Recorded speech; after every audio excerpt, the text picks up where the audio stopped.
The Growing Destinations podcast is brought to you by Experience Rochester. Learn more about Minnesota's third largest city, which is home to Mayo Clinic and features wonderful recreational and entertainment opportunities by visiting experiencerochestermn.com. Travel has shifted from a want to a need. American travelers are willing to give up lifestyle choices just so they can take that trip. Welcome to the Growing Destinations podcast, where we take a deep dive into destination development and focus on a wide range of topics, from tourism and entertainment to economic development and entrepreneurism and much more. I'm your host, Bill Von Bank. We're on location in Phoenix, Arizona at the U.S. Travel Association's annual ESTO conference, the gathering place for destination leaders from across the country. We're diving into the world of tourism research, strategy, and storytelling with one of the industry's most recognized voices. Amir Eylon is the president and CEO and partner at Longwoods International, a leading market research and consulting firm that helps destinations understand their visitors, shape their strategies, and tell their stories through the power of data. We'll explore Amir's own journey in the tourism space, the unique role Longwoods plays in guiding destinations, and the traveler trends shaping the future of the tourism industry. Amir Eylon, welcome to the Growing Destinations podcast. Well, thank you, Bill. I'm honored to be a guest. Amir, for those who may not know you, what's the short version of your journey into the tourism industry? Well, you know, there are two schools of those of us who've made their careers in the travel and tourism industry. There are those who went to school for it, interned, came up through the ranks. I fell into it, like many of our colleagues and friends. I was going to school at University of Dayton in Dayton, Ohio, as a political science major, pre-law, going to be the next great attorney, and needed a job to help pay some bills, and walked into a hotel one day and filled out an application to be an airport shuttle van driver, bellman / banquet setup guy. And one thing led to another, and I never looked back. Take us to your journey then from there to where you are now. Sure. So by the time I graduated from college, I realized I really wanted a career in hotels. I was involved in Marriott training program, worked for Interstate Hotels for a little while, and then bounced around different sector of the lodging industry. Had a buddy who was in the rental car side of the industry, said, heads in beds, butts behind the wheel, same philosophies, better hours. so I did a jump, worked at Enterprise Rent a Car for a while, and then met the woman of my dreams, who happened to be a DMO as well, and my wife Karen, and she was working at the Cincinnati CVB at the time, and I was working down in Cincinnati as well, and we got engaged and got married and decided, well, let's leave Ohio and have an adventure, because we both grew up in Ohio. We put our resumes out, and she ended up being the tourism development manager of the Corning Museum of Glass in upstate New York. We had never heard of it before, and we had to get the map out and see where we were. And we said, oh, this is cool. Let's do it. In the beautiful Finger Lakes. And I got a job at a local hotel there right away. But then we had this little fledgling upstart CVB. And they were hiring for their first director of sales and marketing. So after about a year up there, we went to work for the CVB and never looked back. There was destination marketing was my passion. From there, I became the assistant state tourism director, state of Ohio. Then I ran the Ohio Hotel and Lodging Association for a few years. And then I got the appointment to be the director of tourism for the state of Ohio. Did that for a number of years, and then my country came calling. It was time to go work for Brand USA, being part of the startup crew there, and had 3 amazing years being the vice president of partner engagement. And all the while, through my DMO days, I always had this mantra: if we can't measure it, we don't do it. And that all good marketing is based on the solid foundation of research. And I was a client of Longwoods International for about 3 different times in my career. And next thing you know, I'm having dinner with the founder of our company, Dr. Bill Siegel, one night in Washington, D.C., and he makes me the offer I can't refuse. And the last 10 years, just celebrated my 10th anniversary this July, and never looked back, and loving every minute. We talk about CVB and we talk about DMO. We should probably define them. Yeah. CVB is Convention and Visitors Bureau, right, and DMO is Destination Marketing Organization. And it seems that the shift has really come. CVB is more of an older term, and right, Destination Marketing Organization, or just Destination Organization. Right. It's evolved, I think, over the past decades from Destination Marketing Organization, and then it was Destination Marketing and Management Organization, and now Destination Organization. And But that speaks to the evolution of the role of the destination organization, right? That is at one point we were just out there, sell, promote. Now we're actually stewards of our community as well, right? We are now in charge of product development. We are in charge of economic development. We are, in many cases, a seat at the table. A seat at the table, right? And being there, we're a big part of that economic development picture. For years, we were kind of the redheaded stepchild having to sit out, while decisions were being made around us. So we have to continue to evolve. And if we are going to be part of the fabric of the community, I don't think the right name has been hit upon yet in there, because destination organization, to the outside here, convention and visitor bureau was kind of easy to understand. Okay, so convention, you bring conventions and visitors. Okay, we kind of get that. Or local tourism board, you hear that sometimes, back in the old days. But destination organization really doesn't say who we are. I think it's like, I don't know what that is, what the right name is, but you want to say, I'm an economic development organization. I'm an economic development agency specializing in tourism. I mean, that's who we are, right? For those who aren't familiar, what is Longwoods International and how does it serve destinations in the travel industry? Longwoods International is a market research consultancy that specializes in the travel industry. We work with about almost 200 different destinations, from small communities, large cities, states, country, even work in several countries, regions, et cetera, work corporate brands, lodging sector, attractions, et cetera. We provide them the answers to their questions very simply. We're a survey market research company. So surveys are our thing. We provide everything from visitor research, from brand health assessments, advertising effectiveness research, resident sentiment research, traveler sentiment research, custom research, and even research what we call the halo effect, tying marketing of a destination to image of the destination for economic development factors beyond tourism, and a whole other slew of custom research. So we help our customers get to the why. How do you balance being a trusted data source with also being a strategic advisor to clients?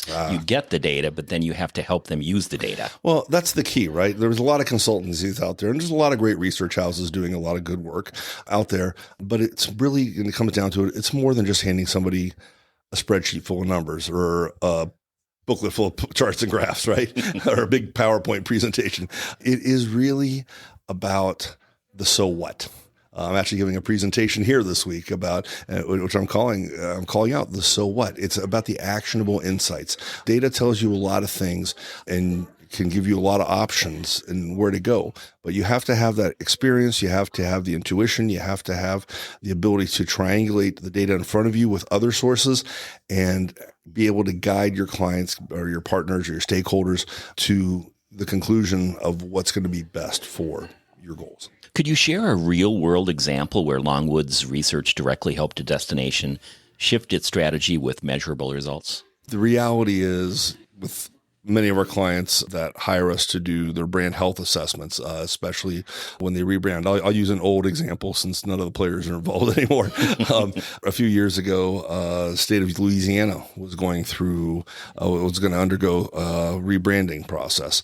They'd had brand whose tagline at the time was pick your passion in there. And it did really, really well. It was doing well. But there was some new leadership. There was some new political headwinds. They decided it was time for a refresh. And the leadership at the time really was thinking that it was a time to focus on kind of the sportsman's paradise aspect of the destination, because they have a great fishing and hunting and all these outdoor activities, which they really do. And we were hired to come in and kind of do the brand health assessment. Where are you in relation to the competitive set? And we did it, and it came back. And we had to sit them down, and that's always the hard part when you have to go to the client and the thing they thought they knew and really wasn't what they saw. Totally opposite. Yeah, that's where the courage comes in. And so we had to sit down and say, listen, I got to tell you, you tested really well for all those outdoor attributes: the hunting, the fishing, the canoeing, the kayaking, all that great stuff. But here's the problem: all your competitive set, which are your surrounding states, have the same product, and they're seen as equally high. You can't own that positioning. But it's interesting, as the state of Louisiana, you own the position in a couple things. Number one is Cajun culture. And the second thing is cuisine. Right. Very much so. Exactly. And so culture and cuisine. And then they'd hired Miles Partnership to kind of work on the branding initiative and rebranding initiative and so forth. So we consulted with their teams, went all the way up to the lieutenant governor who oversees tourism in the state of Louisiana. They saw it. They saw the data. And the new brand that was rolled out is one they currently use, which is Feed Your Soul. It's great. Yeah. And research helped them get there. The tourism landscape has seen big shifts in recent years. What trends in traveler sentiment or behavioral have caught your attention? I'm obsessed with traveler sentiment. I really have, especially since COVID. We started a American Travel Sentiment Tracker. Actually, it started as a COVID tracker, if you remember, right in the beginning. I do of COVID. Remember that. And we were the first ones out there to put. They always say hire people smarter than yourself, and I have an amazing team. And when about 2 weeks before the world went into shutdown, gathered the team and said, "Hey, okay, COVID's on our shores now. What's the industry going to need? Let's figure this out." And so we've been tracking traveler sentiment. Again, now we're way past COVID, but it's interesting, some of the things that are on travelers' minds, right now. Right now, we're looking at the traveler psyche, as it relates to the economy. They've been concerned for several years now about their finances and so forth, and they're putting everything on their credit cards. Inflation continues to be a worry. Political uncertainty is causing some havoc there, and so we're looking at that and what's that going to do? And one of the interesting things we found is that despite all these concerns, travelers are not canceling their plans. They're doing everything they can to reallocate their spend. And this really tells us the first time in the modern times of travel and tourism history here in the U.S., travel has shifted from a want to a need. American travelers are willing to give up lifestyle choices just so they can take that trip. Do you think that's just been accelerated because of COVID? Yeah, I think COVID caused that appreciation, like, oh my God, what are we going to do? I need to go. I need to go. I need to get away. I need to get out. And they all of a sudden couldn't. So I think that really accelerated that transition. And amazingly, 4 or 5 years later, it's still held. How are destinations using research differently now compared to 5 or 10 years ago? Oh, that's a great question. 10 years ago, I think for many destination organizations, it was seen as a luxury. If you had a little extra budget, you could get some research done, great. Now, I think, and especially since COVID, and again, COVID, I think, was an accelerator of this again, research is seen as essential. In the past, it used to be kind of lumped in with the marketing budget. And if you had to trim marketing, well, research was the first thing to go. Now, research in many organizations has its own line item, separate from the marketing budget. And it's just seen, because when crisis hit and DMOs went running to their community stakeholders, the city councils, the county commissioners, the local government, state government, and they said, oh my God, our industry is hitting rock bottom. And they're saying, as opposed to, what's the number? What's the difference in that? And many of them didn't have answers to those questions. And it's like, oh, wait, I guess I better start tracking this, Right. And there. So I think really right now, research, the utilization of research in marketing and research driven decisions, while, consumer product goods, other industries have really always been very research forward in their decisions. I think we are now kind of starting to reach that pinnacle moment where research is really driving so much of the decisions. When a destination comes to you with a challenge, what's your process for uncovering the real questions they should be asking? We play the 50 questions game, I can't tell you how many times, a week my phone will ring with somebody and a colleague and calling, hey, I need this kind of study. And I'll say, okay, well, let me ask you, what's the answer you're trying to get to? What's the, let's play the 20 questions. What's keeping you up at night there? What's the problem that you've identified or what are you missing? And I will say 75% of the time by the end of the conversation, they didn't need this kind of study. They need another kind of study, or even half the time, they didn't even need to do research. There's so much secondary research that exists out there. Sometimes, unless the answer you need to have it very specific to you, usually somebody's done a study on it and you can glean it. In your opinion, what's the most underutilized insight in tourism research today? Talking to their audience. I think, there's so much data analytics out there, and I'm not trashing it. There's, geolocation data has a wonderful purpose. Every credit card data has a wonderful purpose. There are so many great insights offered by the various sources of data. There's not one perfect that does everything well, but I always say, survey research does the one thing that, observed science can't do, which is we get to the why. We have to talk to consumers, because just watching somebody do something from point A to point B doesn't tell you really why they're doing it there. And the more we understand the traveler, the more we understand what's making them tick, the better we are at connecting with them. Because as you know, Bill, travel is an emotional thing. There's an emotional connect. Why does somebody pick your destination over someone else's? There's an emotional connect that you were able to make with them, or somebody was able to make for them in there. And only way you understand emotion is by understanding the client. And you can't understand the client unless you talk to them. Tourism can sometimes struggle to show its economic and social value. Mm. How can data help tell that story more effectively? As an industry, for years, we were speaking the wrong language. We would come and meet with city council or whoever hold the purse strings, or the community leaders engagement, and start talking about RevPAR and ADR and all that. And then you just watch their eyes glaze over in there. And then about 15 years ago, we realized we needed to start talking the language of economic development, and we were getting better at that there. But too often we lead with the numbers, and we forget that, again, lead with the impact on the community, make it real, make it tangible. We have done a really bad job, I think, over the last several years of letting those in the community who are impacted positively by the existence of our industry tell our story for us. The city council expects the hotelier to come in and tell everybody why you need to fund the DMO in there, right? But when's the last time we had the leading insurance agent in town come in and say, I underwrite 20% of my business that I underwrite, or the hotels, the attractions, right, these guys in there. When do we get the bankers going, their money they put in my bank leads to invest in these projects, in there. When are we having those industries that profit directly from our health, the vitality of our industry, tell our story for us, and then back it up with the numbers? Yeah. Very good point. Looking ahead, what challenges and opportunities do you see shaping destination marketing over the next 5 years? Relevancy is always an issue, right? Everybody always thinks it's a new issue. It's the same story, just different day in there. You're looking at AI having an amazing and immediate transformative impact on there. What's that going to do? Is it going to make us better, more efficient, able to spend more time telling our story versus trying to dot the I's and cross the T's? Yes, there's a benefit for that. Is it going to put us all out of jobs? No, I don't think so. But is it going to make us lazier marketers? That's my question.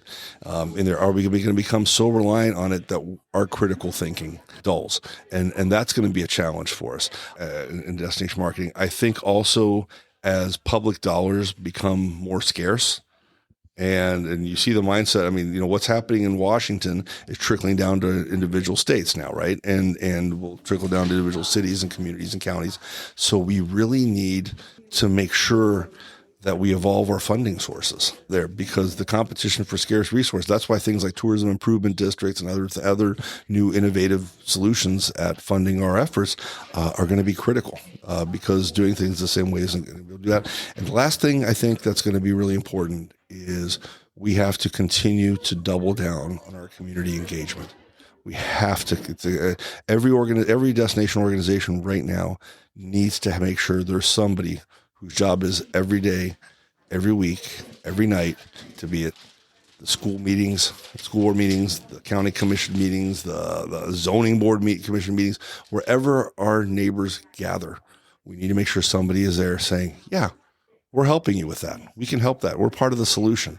And because if we're seen as part of the fabric of the community, then we're going to be essential. If you could give one piece of advice to destination leaders listening right now, and I think you just did, based on your research and experience, what would it be? Engage, engage, engage. It really, I cannot say it enough. We're so great at telling the world about visiting our destination. We sometimes forget to tell our own residents what it is we do and what we're doing. You're not just a CEO, you're a voice in the industry. How do you see your role in helping destinations grow and adapt? Our industry thrives because of collaboration, because of partnership. Bill, you and I have been going to ESTO here for a number of years, and too many for me to count, I think. But the best conversations we've ever had at these conferences aren't sitting in the conference room. It's at the lunch table, right? Or in the bar in the evening, or, or on the bus, having, to wherever we're going. That collaboration, that collaborative spirit is essential. And we have to figure out ways to continue that collaboration, grow that collaboration, and find new types of partners that, we default to our traditional industry partners, and we have to try to figure out more non-traditional partners. When you're not studying travel trends or speaking about them at conferences, what do you like to do? I love to travel. Go figure. But beyond that, I am an avid open wheel racing fan. Formula One, Indy cars. I can't. My poor wife on the weekends, all she wakes up to on Sunday mornings is vroom, vroom, vroom, and there. Like that. Love going to a baseball game. I can't watch baseball on TV, but I love sitting at the ballpark there. I love going for walks with my wife, and quite frankly, I'm a nerd, and I love reading and reading history and just trying to observe people. That's what I do. Amir, Eylon, it's great for you to be a leading voice in our industry, the tourism industry. Thanks for your time today, and thank you for being our guest on the Growing Destinations podcast. Oh, it's my pleasure, Bill. Thanks for having me. Thank you for tuning in to the Growing Destinations podcast, and don't forget to subscribe. This podcast is brought to you by Experience Rochester. Find out more about Rochester, Minnesota, and its growing arts and culture scene, its international culinary flavors, and award-winning craft beer by visiting experiencerochestermn.com.